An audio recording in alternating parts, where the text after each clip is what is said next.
कोलकाता की उमस भरी रात में हुगली नदी के किनारे एक पुरानी गोदामनुमा इमारत के अंदर 3 लोग बैठे थे। कमरे में सिर्फ एक लाल बल्ब जल रहा था। टेबल पर फैला था उत्तर कोलकाता का पूरा नक्शा और बीच में लाल स्याही से घिरा हुआ था एक नाम, रोड शो रोड। तभी उन तीनों में से एक आदमी धीमी आवाज में बोला, अगर पहला धमाका सही समय पर हुआ तो भगदड़ में एसपीजी की पूरी फॉर्मेशन टूट जाएगी। उसके ऐसा कहने के बाद दूसरा आदमी एक बैग खोलता है जिसके अंदर एक विदेशी स्नाइपर गन के अलग अलग पार्ट्स रखे हुए थे। साथ ही तीसरा आदमी मोबाइल स्क्रीन पर पीएम मोदी के रोड शो की लाइव तैयारियां देख रहा था।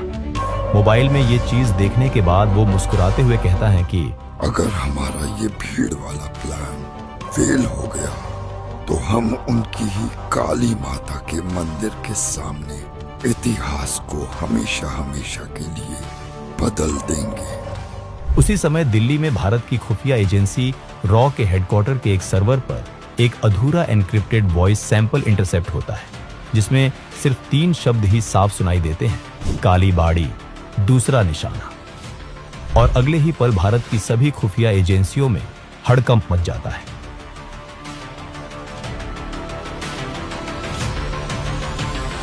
साल 2026।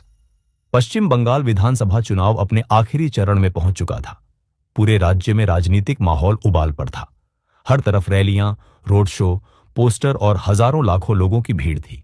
प्रधानमंत्री नरेंद्र मोदी का उत्तर कोलकाता में होने वाला रोड शो इस चुनाव का सबसे बड़ा राजनीतिक इवेंट माना जा रहा था। सुरक्षा एजेंसियों के लिए यह किसी नाइटमेयर से कम नहीं था, क्योंकि उत्तर कोलकाता की तंग गलियां, पुरानी इमारतें, छतों पर हजारों लोग और सैकड़ों एंट्री पॉइंट्स उनके लिए सबसे बड़ी चुनौती थी। इसी वजह से एसपीजी की एक रिपोर्ट में साफ लिखा था कि अगर किसी हॉस्टाइल एलिमेंट ने क्राउड पेनिट्रेशन कर लिया तो इवैक्यूएशन लगभग इम्पॉसिबल होगा। लेकिन उस वक्त तक भारत की खुफिया एजेंसियों को यह अंदाजा भी नहीं था कि कोलकाता में सिर्फ एक नहीं बल्कि 2 असैसिनेशन प्लान्स एक्टिवेट हो चुके हैं।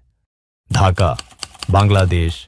रोड शो से 18 दिन पहले ढाका के बाहरी इलाके में एक पुरानी कपड़ा फैक्ट्री थी जो पिछले लगभग 5 सालों से बंद पड़ी थी। बाहर से देखने पर वह जगह वीरान लगती थी, लेकिन हर शुक्रवार रात वहां कुछ गाड़ियां आकर रुकती थी। उस रात भी ठीक ऐसा ही हुआ। एक सफेद माइक्रोबस फैक्ट्री के अंदर दाखिल होती है जिसमें से 4 लोग उतरते हैं। उनमें से एक लगभग 45 साल का आदमी था। लंबी दाढ़ी, हल्का लंगड़ाकर चलना और आंखों में एक अजीब सी बदले की भावना। उस शख्स का नाम था फारूक हाशमी। भारतीय एजेंसियों की फाइलों में वह एक डेड एसेट माना जाता था, लेकिन सच यह था कि पिछले 3 सालों से वह बांग्लादेश में बैठकर एक नया कवर नेटवर्क तैयार कर रहा था। उस रात उस फैक्ट्री के अंदर एक सेफ रूम में बैठने के बाद फारूक ने सामने बैठे लोगों से कहा, भले ही दिल्ली में हमारा उस तक पहुंच पाना मुश्किल है, लेकिन चुनाव इंसान को भीड़ के बीच कमजोर बना देते हैं और हमें इस बार इसी कमजोरी का फायदा उठाना है। तभी सामने की तरफ बैठे हुए लोगों में से एक आदमी बोलता है, लेकिन क्या भारत की सुरक्षा एजेंसियां इतनी आसानी से हमें उस तक पहुंचने देंगी? उसकी ये बात सुनकर फारूक मुस्कुराते हुए उससे कहता है कि इस बार तुम लोग बंदूक लेकर बॉर्डर पार नहीं करोगे, बल्कि तुम लोग मजदूर बनकर जाओगे। कोलकाता खुद तुम्हें अपने अंदर जगह देगा।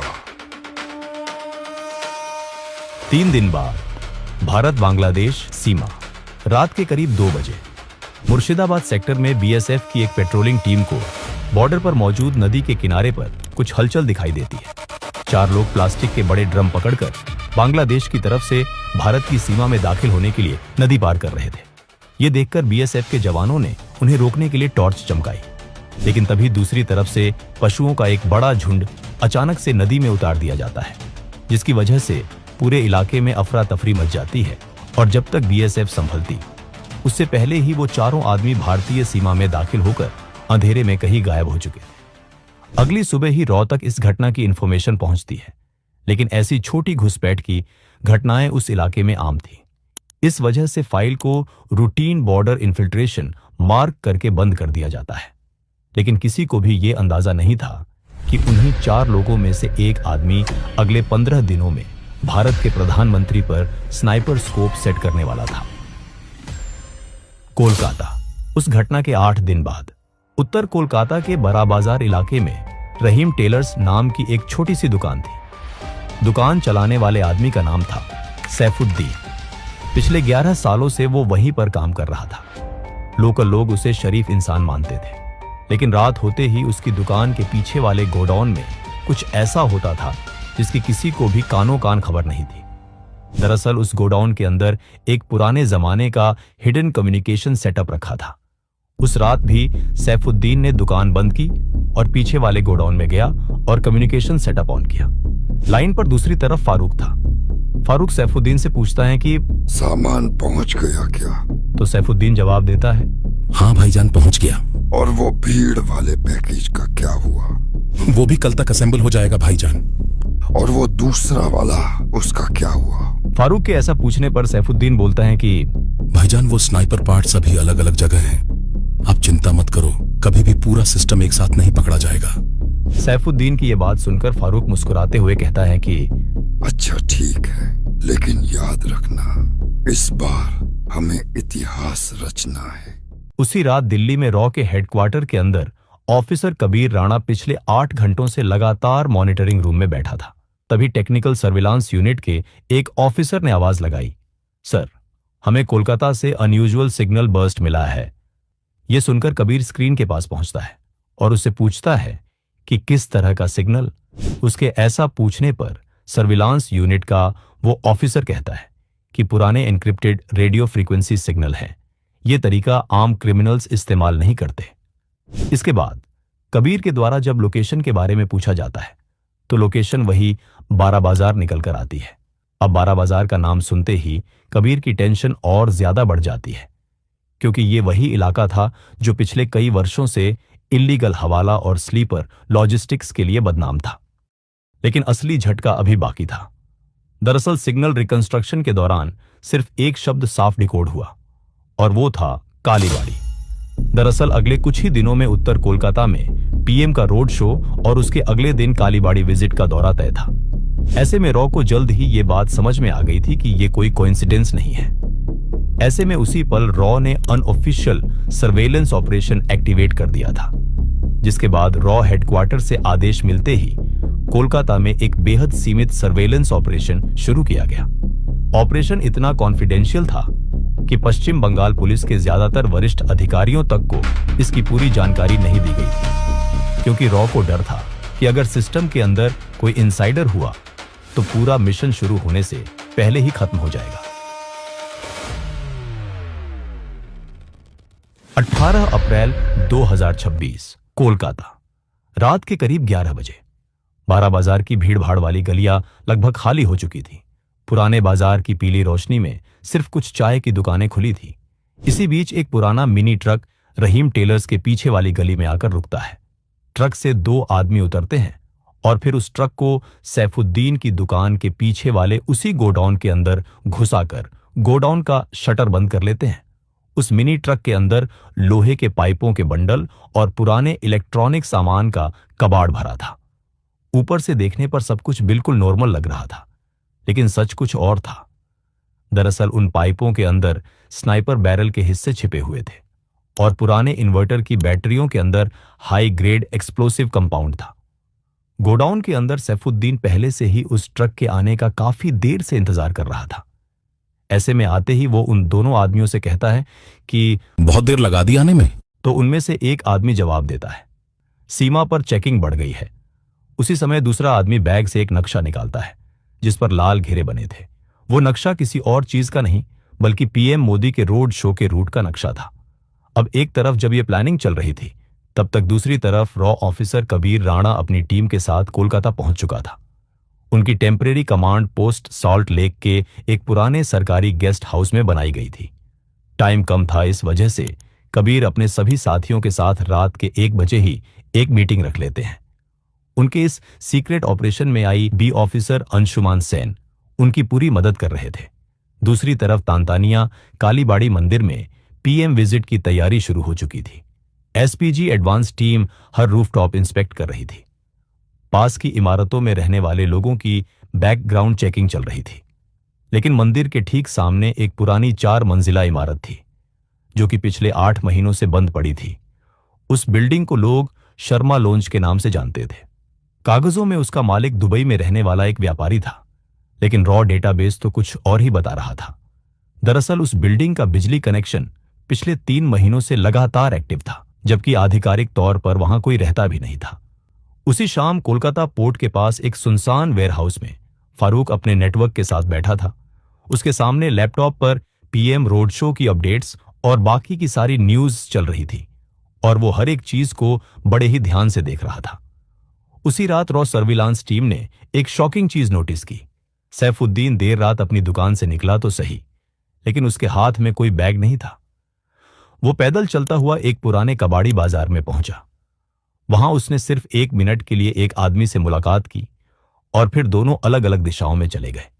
कबीर ने तुरंत टीम को उनका पीछा करने का आदेश दिया, लेकिन तभी भीड़ के बीच अचानक पूरा बाजार अंधेरे में डूब गया, क्योंकि पूरे इलाके की बिजली अचानक से कट गई थी और उसी अंधेरे और भीड़ की आड़ में वो दोनों आदमी गायब हो चुके थे। उसी समय रॉ ऑफिसर कबीर के फोन पर दिल्ली से एक इमरजेंसी अलर्ट आता है। उस मैसेज को देखते ही कबीर की आंखें फैली की फैली रह गईं।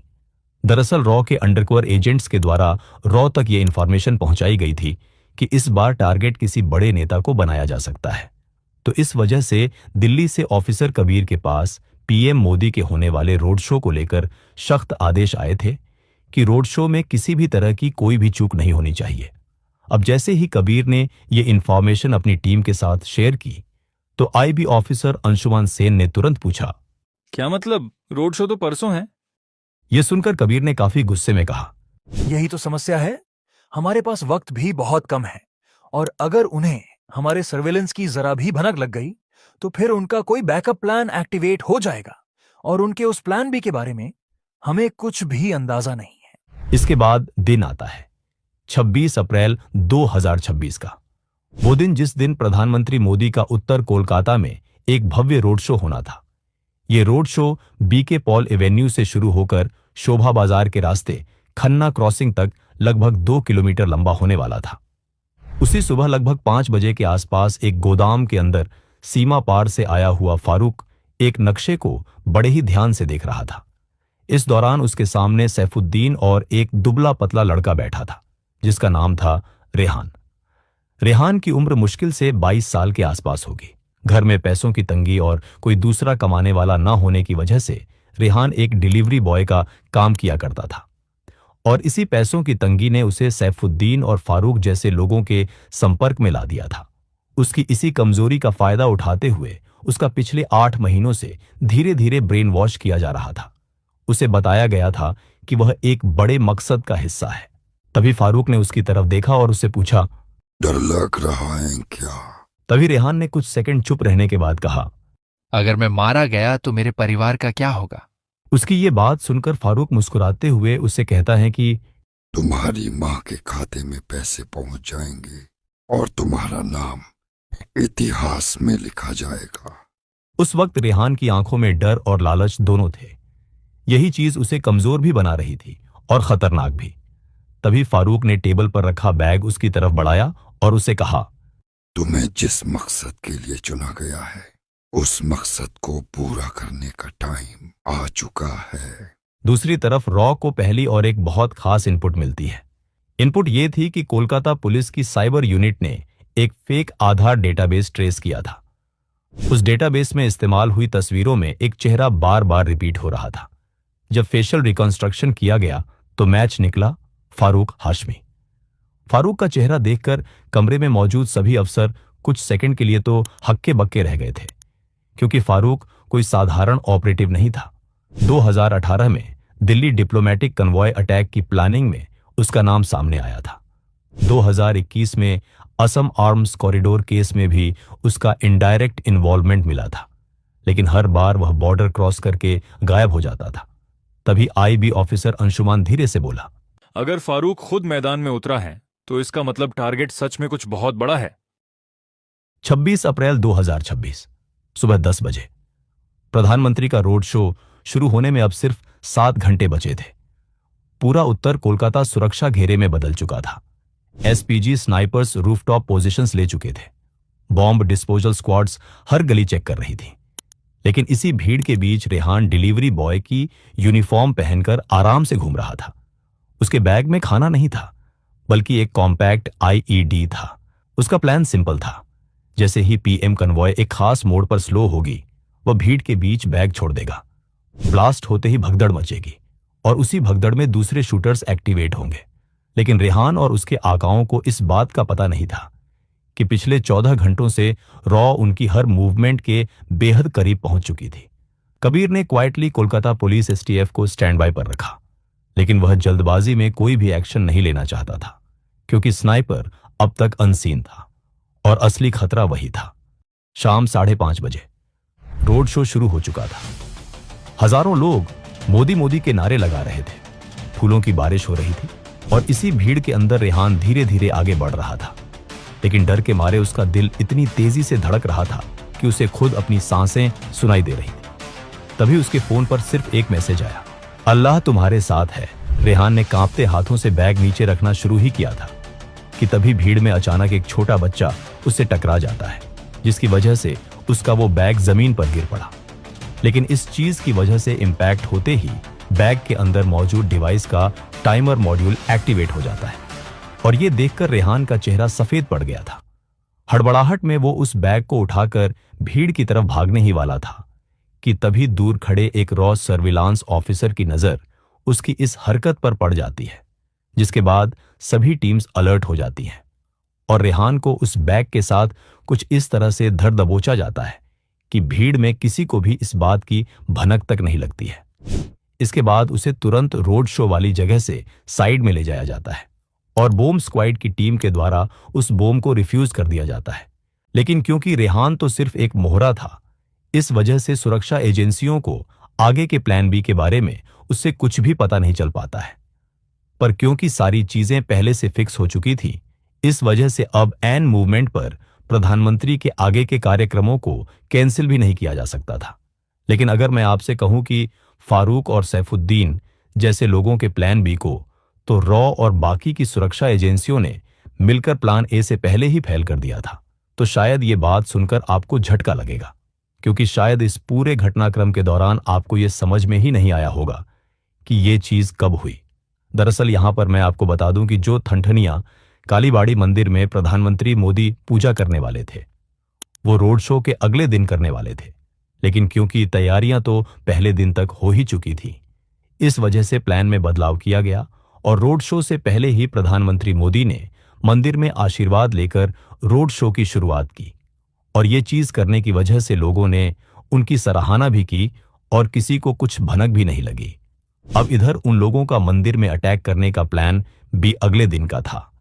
ऐसे में उनकी तैयारी भी अगले दिन की ही थी, पर उनकी वो सारी प्लानिंग धरी की धरी रह जाती है और हमारी सुरक्षा एजेंसियों की सतर्कता और दिन रात की मेहनत की वजह से देश पर होने वाला एक बहुत बड़ा हमला टल जाता है।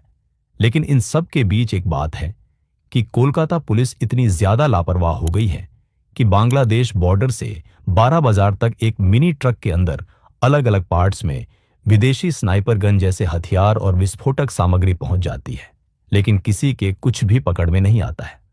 और सिर्फ सामग्री ही नहीं, बल्कि इस तरह के हमलों को अंजाम देने वाले लोग भी बेहद ही आसानी से बॉर्डर पार करके यहां तक पहुंच जाते हैं। इसी वजह से बंगाल में भाजपा की सरकार आते ही और इलेक्शन जीतते ही हमारे माननीय गृह मंत्री जी ने बीएसएफ को बॉर्डर पर तारबंदी करने के लिए जमीन अलॉट कर दी है, जबकि इससे पहले की जो ममता दीदी की सरकार थी, वो गृह मंत्रालय के द्वारा कई बार लेटर भेजने के बाद भी बीएसएफ को तारबंदी करने के लिए जमीन अलॉट नहीं कर रही थी। लेकिन आखिर ऐसा करने पर ममता सरकार को कौन सा बड़ा फायदा हो रहा था, ये एक सोचने का विषय है। वैसे समझदार को इशारा काफी है, इसलिए इस बारे में आपकी क्या राय है, कमेंट बॉक्स में जरूर बताना।